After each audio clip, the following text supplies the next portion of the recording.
Alassane Ouattara de me démontrer qu'il n'est pas burkinabé. Alassane Ouattara ne peut pas regarder dans mes yeux, dans les yeux de Kwasi, et dire qu'il n'est pas burkinabé. C'est pour ça que je suis là. Même si nous sommes à la veille, mais il faut que les Ivoiriens sachent que nous ne devons pas mettre notre pays dans la main de Alassane Ouattara pour les raisons que je viens d'évoquer.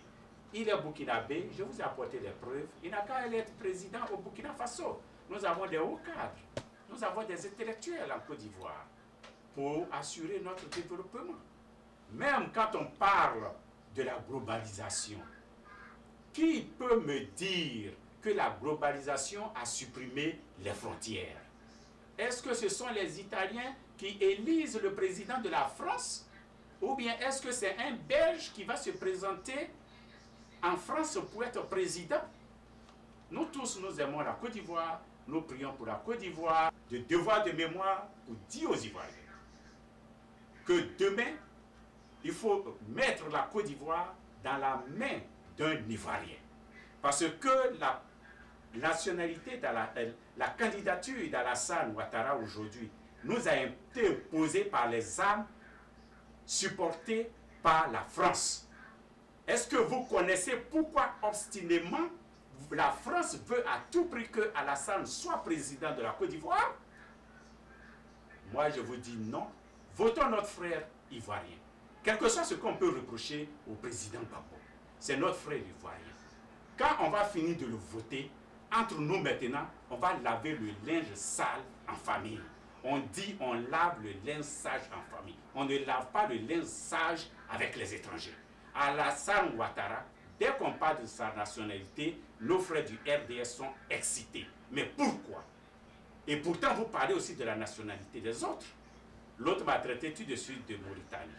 Mais en Côte d'Ivoire, les Mauritaniens, ils font beaucoup de choses en Côte d'Ivoire. Est-ce que vous voyez qu'on chasse les Mauritaniens? On ne chasse pas les étrangers en Côte d'Ivoire.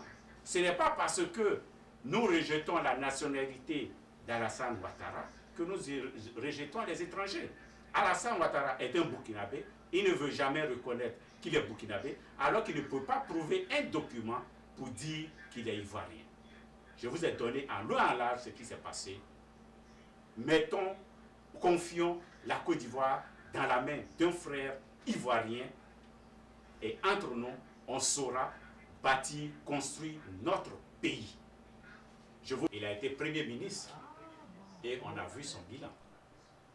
Ce que je conteste à M. Alassane, au docteur Alassane Dramane Ouattara, c'est que le programme que lui vient appliquer en Côte d'Ivoire, ce sont des programmes du FMI, de la Banque mondiale.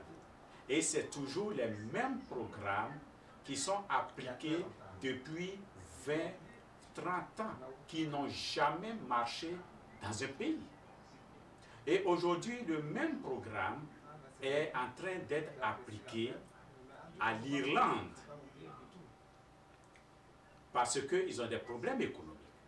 Donc, l'Union européenne et FMI demandent, s'ils veulent avoir l'aide du FMI ou bien de l'Union européenne, ils doivent appliquer leurs propositions. Et ce sont les mêmes propositions que M. Alassane a proposées quand il était Premier ministre en Côte d'Ivoire. Quelles sont ces propositions? Toujours c'est le même. Il faut réduire les salaires, il faut réduire le personnel de l'État, il faut réduire les écoles. Aujourd'hui, même aux États-Unis ici, on ferme des écoles, on ferme des hôpitaux. Ça, ce sont les plans du FMI. C'est-à-dire que il faut éliminer une partie de la population. Quand on ferme les écoles, on ferme les bureaux de la fonction publique, on réduit le personnel de l'État parce qu'on dit qu'il y a la crise. Pour obtenir de l'aide, pour avoir le bail-out, il faut serrer la ceinture, il faut dégraisser ceci, cela. Mais les hommes se retrouvent dans les rues, sans travail, ils sont au chômage, ils sont malades, ils ne peuvent pas se soigner, les hôpitaux sont fermés, ils ne peuvent pas s'instruire. Voici tout simplement ce que moi je reproche à Alassane, le docteur Alassane Dramane Ouattara en dehors de sa nationalité aussi. Parce qu'il ne vient pas nous proposer quelque chose de nouveau. C'est la même chose. Montrer du doigt un pays qui a été développé par la Banque mondiale ou bien par le FMI.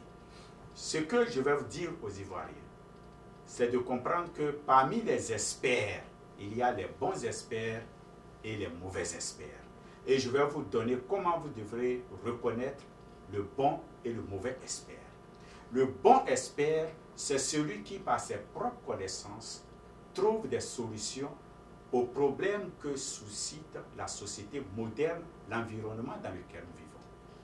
Mais les mauvais experts, ce sont des gens qui sont là pour appliquer des programmes préétablis de leur maître.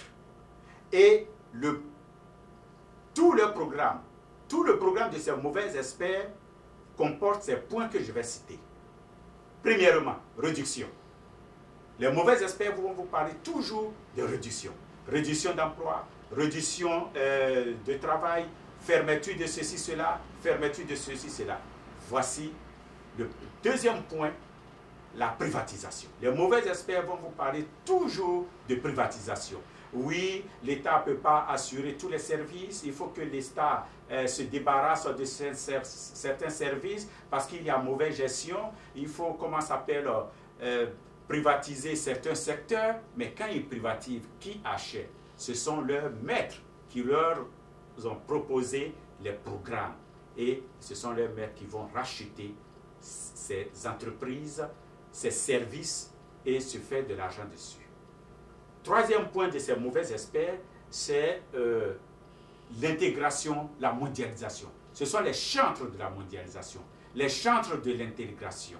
Parce qu'il faut que les gens, pour eux, il faut que les gens soient ensemble pour qu'ils puissent, à partir de leurs capitaux, acheter les entreprises partout où ils vont se présenter. Et le quatrième point, tous ces gens-là, quand vous les voyez, eux tous appartiennent à appartiennent tous à des sectes lucifériennes. Écoutez, soyons sérieux. Les gens ne font que dramatiser les choses.